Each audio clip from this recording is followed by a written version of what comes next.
American TV લેખક Andy રૂની દ્વારા લખાયેલા આ ટુકડાનું શીર્ષક છે કે જિંદગીના મોટા ભાગના સમયમાં અદ્ભુત કહી શકાય એવું કશું જ નથી બનવાનું. For most of life nothing wonderful happens. તેઓ આગળ લખે છે કે જો રોજ સવારે ઉઠવાની, કામ પર જવાની, કામ પૂરું કર્યાની અને સ્વજનો કે મિત્રો સાથે ગપ્પા મારતા ચા નાસ્તો કરવાની મોજ તમે નથી માણી શકતા, તો એવી પૂરી શક્યતા છે કે જિંદગીનો મોટા ભાગનો સમય તમે નાખુશ રહેશો. જો કોઈ પોતાના સુખનો આધાર જિંદગીની વિરાટ ઘટનાઓ જેવી કે નવી નોકરી, પ્રમોશન, લગ્ન, પેરિસના પ્રવાસ, અઢળક નાણાં, મોંઘી કાર કે પ્રસિદ્ધિ પર રાખે છે, તો એ વ્યક્તિ જીવનનો મોટા ભાગનો સમય નાખુશ રહેશે. છેલ્લા ફકરામાં તેઓ લખે છે કે સુખ તો એક મસ્ત મજાના બ્રેકફાસ્ટમાં રહેલું છે, બાગમાં ખીલેલા ફૂલોમાં રહેલું છે, બપોરે ખેંચેલી ઊંઘ કે કામ કર્યા પછી મારેલી ચાની ચુસ્કીઓમાં રહેલું છે. જો આપણે આ બધામાં સુખ માણી શકીએ તો જીવનમાં મોટા ભાગે ખુશ રહી શકીએ. સાવ સાદી અને સરળ વાત, અને છતાં કેટલી પાવરફુલ.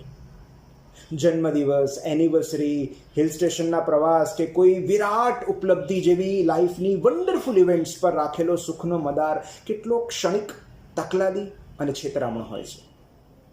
ખુશ થવા માટે હંમેશા આપણે જિંદગીની કોઈ નોંધપાત્ર ઘટના, પ્રસંગ કે ઉપલબ્ધિની પ્રતીક્ષા કરતા હોઈએ છીએ.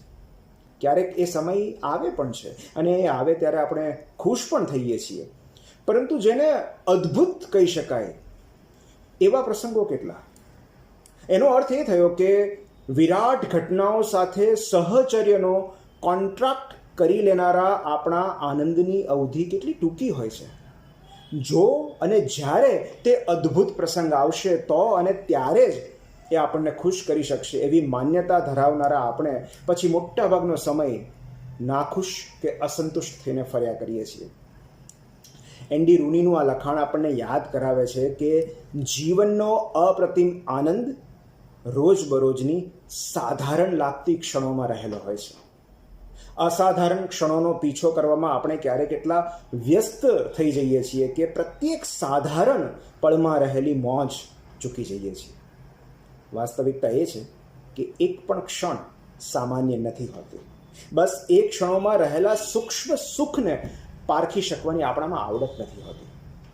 અદ્ભુત કહી શકાય એવું રોજ સવારે કશું જ નથી બનવાનું. ફરી પાછું ઉઠવાનું, કામે જવાનું, એના એ જ લોકોને મળવાનું અને ઘરે પાછા ફરવાનું. આવી સૂક્ષ્મ, કંટાળાજનક અને અનઇવેન્ટફુલ લાગતી ક્ષણો જ આપણા જીવનની વાર્તા બનાવે છે. આપણી મોટાભાગની જિંદગી ઘટના અને સપના વિનાની હોય છે. ન તો કોઈ હીરોની પોસ્ટર ફાડીને એન્ટ્રી થાય છે, ન તો રસ્તામાં કોઈ હિરોઈન ટકરાય છે. ન બ્લોકબસ્ટર ગીતો, ન બેકગ્રાઉન્ડમાં વાગતું મ્યુઝિક, ન ડ્રીમ સિક્વન્સ, ન ફ્લેશબેક. ફિક્કા ડાયલોગ, સામાન્ય વાતચીત અને પરિચિત પાત્રો. એ જ આપણી સ્ક્રિપ્ટ છે. એના સુપરહિટ જવાની અપેક્ષા રાખ્યા વગર જેઓ પ્રત્યેક સીનની મોજ લઈ શકે છે, તેઓ પોતાના પાત્રને ન્યાય આપી શકે છે. શાવરમાંથી પડતા પાણીનો સ્પર્શ, કોફીનો સ્વાદ, ફળિયા કે બાગમાં ઉગેલા ફૂલોની સુગંધ, વહેલી સવારે સંભળાતા પક્ષીના અવાજો અને સંધ્યાના રંગો. ગૌણ અને સૂક્ષ્મ લાગતી બાબતોમાં જેઓ સુંદરતા શોધી શકે છે, તેઓ મોટાભાગનો સમય ખુશ રહી શકે છે. જેમનો આનંદ ભવિષ્યની કોઈ અદ્ભુત ક્ષણો પર અવલંબિત નથી હોતો, તેઓ શુષ્ક વર્તમાનમાં રહેલા સુખને પામી શકે છે. ક્ષણોનું સ્વજનો જેવું હોય છે. એ ચાલ્યા ગયા પછી જ એમનું મૂલ્ય અને મહત્વ સમજાય છે. શું એ પ્રત્યેક ક્ષણ અદ્ભુત નથી કે જેમાં આપણે આ સુંદર સૃષ્ટિને અનુભવી રહ્યા છીએ?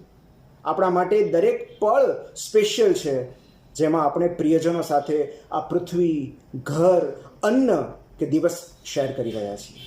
એક હુંફાળો માળો, ટાઢક આપતા વડીલો, મુશળધાર વરસી પડતું એક પ્રિયજન, ખડખડાટ હસાવતા મિત્રો અને બાળકની હથેળીઓનો સ્પર્શ.